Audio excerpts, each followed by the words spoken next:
سر کوئی حل بتاؤ، پریشانی کیسے دور ہوگی؟ ایڈمٹ کیا کریں سچویشن کو، ایکسیپٹ کیا کریں جو بھی حالات آپ کے ارد گرد جنریٹ ہو رہے ہوں، چل رہے ہوں، اینڈ دیٹس اٹ۔ یہ پریشانی ختم کرنے کا سب سے آسان حل ہے۔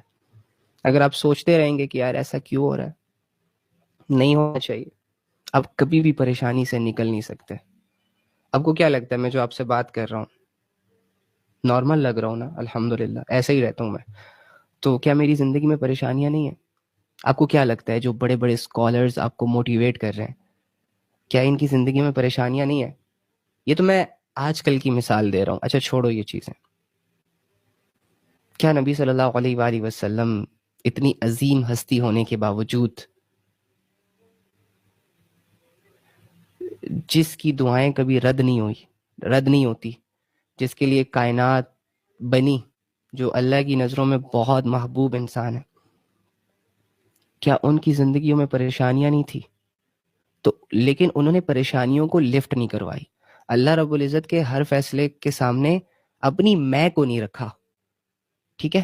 مطلب کہ ایسا کیوں ہو رہا ہے میرے ساتھ، ہر بار صبر کیا، ہر بار اللہ کی طرف سے آئے ہوئے حالات، بنے ہوئے حالات پر الحمدللہ کا۔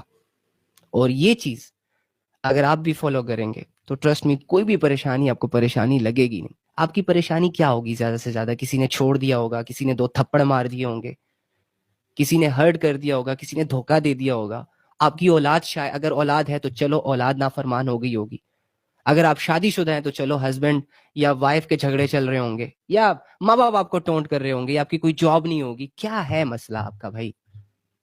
یہ کوئی مسئلہ ہے ہی نہیں۔